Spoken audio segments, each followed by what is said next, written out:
Okay, today we're going to be talking about how to record yourself, take video of your golf swing on the golf course. Let's go. Hi everyone, welcome back to the channel. I'm AJ. I hope you're having a wonderful day. So this video is basically just going to be me showing you kind of what I use and how I film myself on the golf course. Obviously for the channel, I am sometimes taking video of my golf swing, hitting different equipment, things like that. So I just wanted to show you guys what I use and sort of give you some tips if you're wanting to record your swing out on the course, out on the range, kind of what to do, what kind of angles to be thinking about, that sort of thing. So first off, let's talk about, well, what am I using usually on the golf course? Okay, well, first thing is the camera. Now I've got a few different cameras. I've got the one that I'm talking to you and filming in right now that I use in my shop, and I've got a smaller camera that I also use. But if you see me out on the golf course, if I'm taking video on the golf course or on the driving range, 9 times out of 10, all I'm using is my iPhone. My smartphone, the camera on these phones, perfect, does everything you need it to do. And as I've heard said from people who know a lot more about photography and videography than me, what is the best camera for you? It's the one that you have with you. So this one, it's always in your pocket, it's always in your golf bag, it's always available. So just using my smartphone. Okay, next up, what do I use to hold the phone? Because you can't hold the phone and swing the club at the same time, at least not well. I use my Smartstake. Now you may have seen this in another video, in my What's in the Bag video, because I always keep this with me. This is, I think, the best tool to use if you are wanting to be able to film really anything, but specifically your golf swing out on the course, out on the driving range. It's compact, about 11 inches. It only weighs 4 ounces, which is less than a sleeve of golf balls. So I can keep this in my golf bag at all times, not have to think about it, not be lugging around something heavy like a tripod or something like that. It's always in there. When I need it, I can take it out, extend out the pole to the optimal length of about 3 feet. That's really the perfect height when you're filming a golf swing to have the camera at, is somewhere around that 3-foot mark. So this extends out to that point. It's got a point right here, a little spike that you stick into the ground, and a little step notch here to step on to get it into the ground. This will work with basically any smartphone. Just goes in these little claws here. This moves around so you can take either portrait or landscape.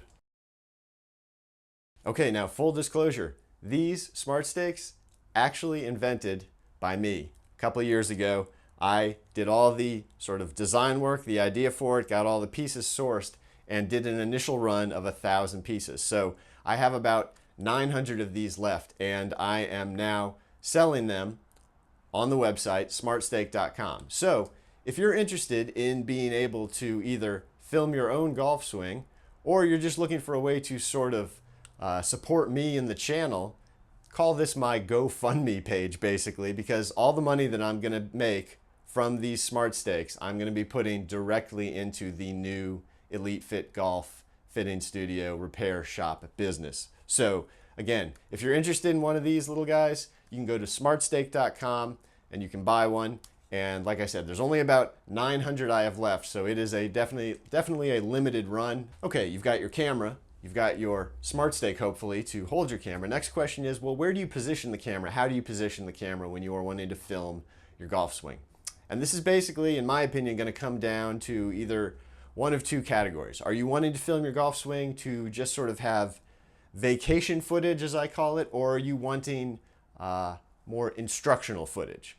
Okay, so if you're wanting this vacation footage, and by that all I mean is really just footage that looks good, you know, basically making your golf swing look as good as possible.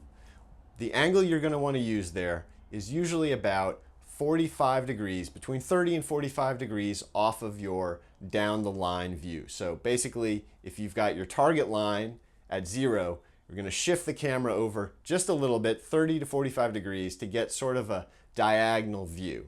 Now the reason for that is these angles really hide a lot of issues or any problems you probably have in your golf swing, or at least minimize them. So whether it's, an over-the-top move, or the ball flight starting way left or way right, or swing plane, or any number of different things, it's going to be hard to see at these angles. So it's going to give you just a nicer overall image of your golf swing. Now, if you're wanting less of the actual ball flight, well, then you'd keep moving that, say, from that 30 degree all the way up to 45 degree or so. You're going to see less and less ball flight.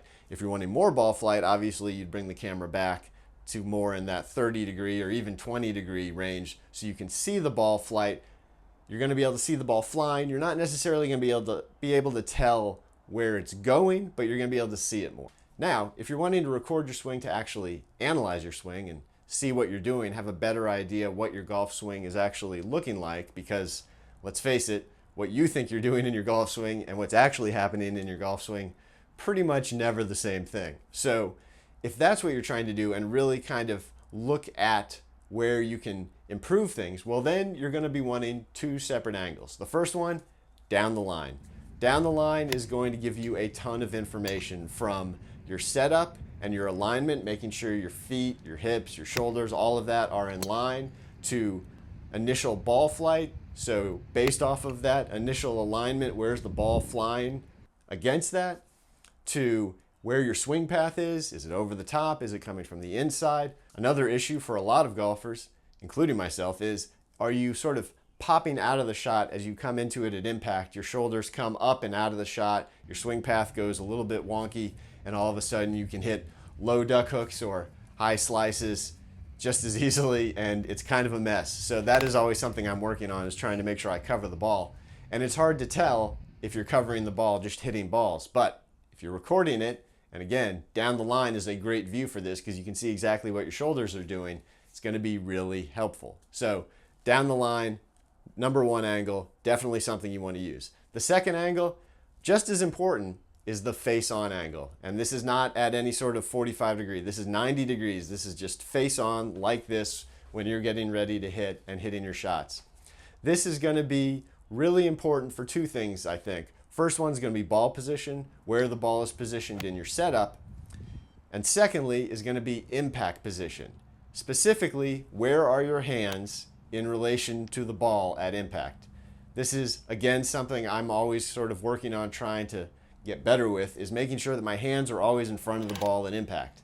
Now, the only way to really see that is with this face-on view. And again, you're not going to be able to tell when you're swinging the golf club. It's going too fast. You will have no idea. You really need to be able to see it on video, be able to slow it down so you can get down to that point of impact and see, are my hands in front of the ball, which is great? Are my hands even with the ball, which is or are my hands behind the ball, which is a huge issue?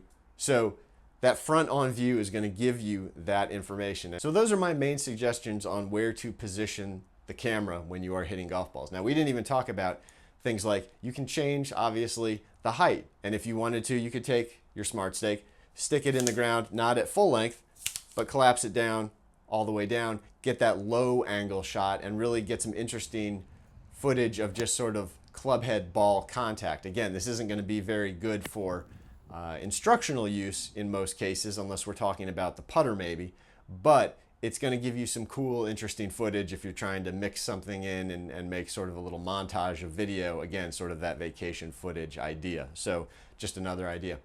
Hey, again, if you're interested in one of these Smartstakes, you can go to smartstake.com and you can order one. If you enjoyed this video, please go down below, like, comment, subscribe, hit the bell icon so you'll be alerted when I post new videos. You can find me on Instagram at Mobile Club Maker, and I will see you on the next video. Take care.